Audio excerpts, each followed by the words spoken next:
Hey guys, I'm here with my '07 Dodge. I'm just gonna show you how to do an oil change properly.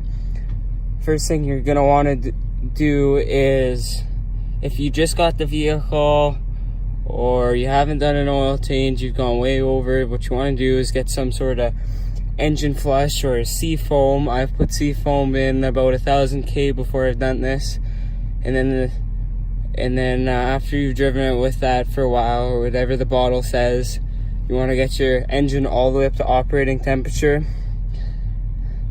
and to make sure all the oil's nice and hot and it'll all run out of your engine. Get all that old oil out. So here's everything you'll need. A good quality oil filter. Do not ever use Fram oil filters. Just go do a quick search on YouTube of cutting a Fram filter open. They are absolutely garbage. Next thing you'll need is oil, which is, for these Hemis, is 520. I'm going with full synthetic. And for the drain bolt, a 13mm, and an oil filter wrench, and a drain pan. Okay, so the drain bolt's located right here on the bottom on the back side. It's pretty hard to miss. Let's give you an idea where we are. So what I'm gonna do is I'm just gonna let this drain all the way out, and then I'm gonna put my drain bolt back in. Make sure you don't lose the copper crush washer,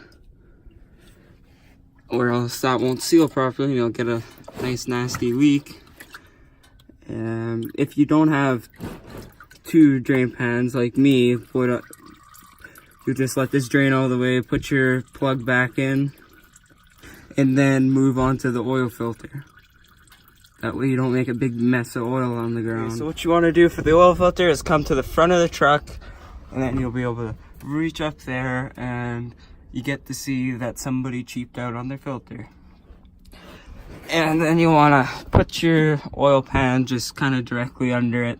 It's gonna make a bit of a mess, but just wipe it up with some rags if you want to. And also a good thing to do while you're under the truck is, just check like your headers or your manifold, and make sure there's no missing bolts, because these Hemis, all of them are just so common for breaking the bolts, and then you get the horrible tick, and it looks like I have a broken bolt right there, and that's why I've got a nasty tick that is just driving me insane.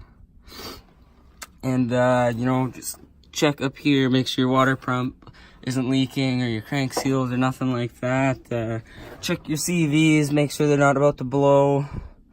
Just look for oil leaks. It's always good to know how your truck's doing. Okay, so once you remove the old filter, what you want to do is you want to grab your new filter and you want to lubricate this oil seal. Just dip your finger in your fresh oil and just lubricate it up. That way it seals, and the filter won't leak on you. It'll go on nice. And when you take your filter off, you want to make sure that the O-ring off of the filter didn't stick to the engine block, or else when you put your new filter on, it's not going to seal properly and it's going to leak everywhere, and then your oil will all run out of your engine, and then you'll be replacing your engine. Okay, I put my filter on by hand. Once you get it as tight as you can by hand, if there's like oil on it and you can't grip it very well, in my case, I just took the filter wrench and I just tightened it up about a quarter, half turn. You'll be able to feel how much to turn it. It's just the oil filter doesn't have to be tight. You just gotta be snug, because if you over tighten it, you run the risk of threading the threaded bit on the block that goes into your filter. You run the risk of threading that out of the block if you over tighten it. Okay, now the 5.7 Hemi holds 6.6 liters of oil. I put exactly 6 quarts into the engine, checked the dipstick, and it was right at the full mark. Now obviously the engine isn't completely full. you have to start it up, let it idle for about 30, 40, 50 seconds, whatever, and let it circulate, let it fill up the oil filter and other parts of the engine, then check it and then fill it back up to the right level. Okay, so the first thing you're gonna want to do is get in your truck, let it cycle, start it, and then keep your eye on the oil pressure gauge. If that doesn't come up within, if your oil pressure doesn't raise within like 10 seconds, something's wrong, and cut the engine.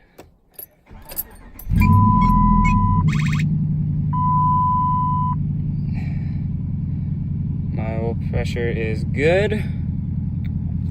Now what you want to do is just let it idle for about 40 seconds, and while you're waiting, just go make sure there's no leaks. I guess I should have took all these off first. Oh well. Make sure there's no leaks. Everything's looking good. The main thing you're gonna want to check is your oil filter, because that's pretty much the only thing that can leak after you change your oil. And it looks like mine's good. There's no different. I've had it happen before where I've changed an oil filter and I forgot to tighten it, or I didn't tighten it enough, and it just starts spewing oil everywhere. So that's the first thing you want to do, is just jump out of your vehicle, make sure. And I think that's enough idle time.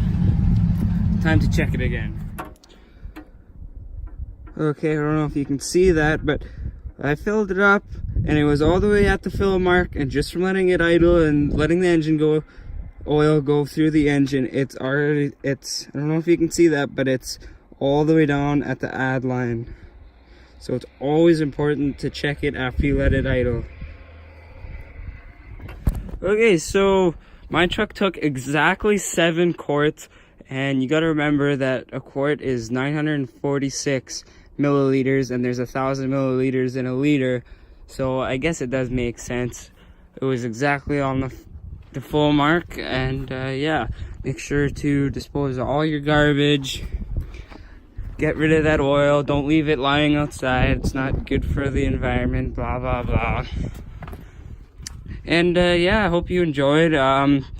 If you're interested in doing other oil changes on your truck, I will be posting how to change your diff oil in a limited slip differential, and I'm also going to be replacing the transmission filters in this, as well as the front diff oil. Okay, thanks. Like if this was helpful. See you next time.